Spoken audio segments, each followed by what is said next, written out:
y'all got to hear this dude. He's spokesperson for a group, Voces Unidas de Montanas or something like that. You came to a redneck channel. I don't pronounce words correctly, including English. So I want you to listen to this feller. Seriously. I want you to listen to this feller and what he has to say about jobs in the United States. Seriously. And then when you get done listening to this guy shoot off his mouth, because I hate to tell him this, but when I was growing up, we had all kinds of folks that were supposed to be here that were doing the jobs to build houses and everything like that. Guess what? As they're clearing out all of these illegals out of this country, we got housing that's emptying out. Hey, I know of a townhouse in Colorado Springs that just opened up. But I want you to listen to this feller. And then when it comes back, I really have some interesting facts for you that came straight off their website. So here we go. Howdy, y'all. This is Paul, the Redneck Thinker. What we have here is a channel to communicate. I want you folks to be thinking by the time you leave my videos. Why? Because I'm tired of people talking via what other people tell them to think. So, watch my video and enjoy the chance to think for yourself. There are rumors flying in the Roaring Fork Valley and the western slope of an increased presence of ICE agents, people working for immigration, customs, and enforcement. That's led to an online panic, people unsure of their rights and worried about their families. Your reporter in the mountains, Spencer Wilson, explains the effect that kind of pressure can have on communities already living in a shadow. There's one word that a nonprofit for immigrant resources here in Glenwood Springs says speaks for a lot of the culture in terms of our shadow communities of immigrants in the mid-mountains. That word is fear. Voces Unidas de los Montañas describes itself as a non-profit focused on advocacy and policy for Latinas and Latinos pushing to change inequitable systems. Right now, they're focused on taking phone calls from worried Coloradans after what they call a significant uptick in ICE activity in the area. Where we were receiving over 100 phone calls or messages via our social media platforms or directly to our hotline or directly to our just mainstream phone numbers. They're there to either confirm or put to rest rumors of ICE operations in the Middle Mountains when posts on social media like this crop up. Or we were speaking to wives or relatives who couldn't find their loved one and were calling us to say, we saw a video online and it looked like my loved one and we need help trying to find them. Where do we go?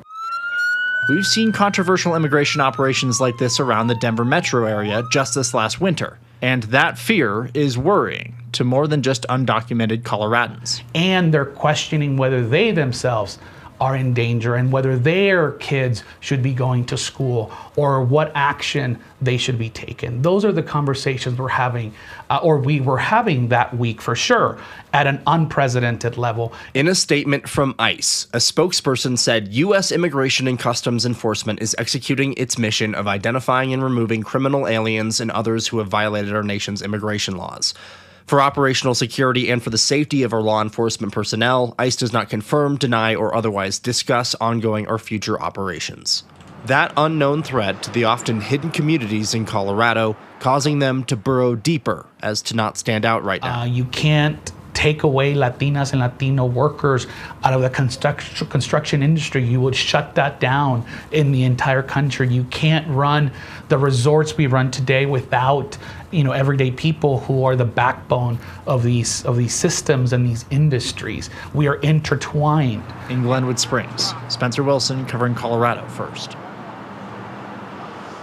Spencer, thank you so much. And Spencer Wilson covers Colorado's high country like nobody else. He lives in Summit County. Send your tip through CBS Colorado. So you heard that fella. He's talking about, you need us to build the houses. Really? No, we don't. But Latinos make up, this is off of the FocusUnitas.org. Now, this group is a non-profit organization. That right there needs to be investigated. They're a member of the Colorado C4 Roundtable of America votes, which causes me to wonder. But on their website, they say Latinos make up 30% of the population in the high country region and 25% of the congressional District 3. Yet we are not equitably represented in decision-making bodies and in leadership roles. So you're basically saying that if we clear out the illegals that are in there, all of a sudden you've got a major voting bloc who primarily vote Democrat cleared out. Almost sounds like that's why they're there, to shape elections.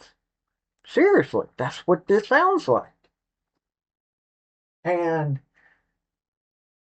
they organize in Summit, Lake, Eagle, Pitkin, and Garfield counties.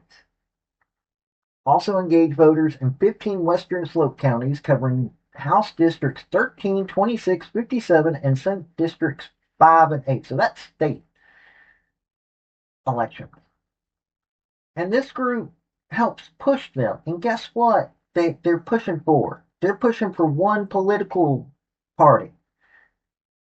On top of the fact of that you're going to have to tell me what in the world this here, why they get that special consideration when it comes to being a nonprofit organization.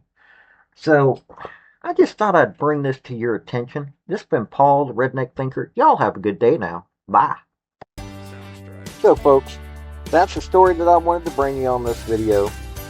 And I just wanted to say thank you again for coming by. Hit like, subscribe, comment, all that fun stuff if you don't mind. Help me out. So, y'all have a good day now. Bye.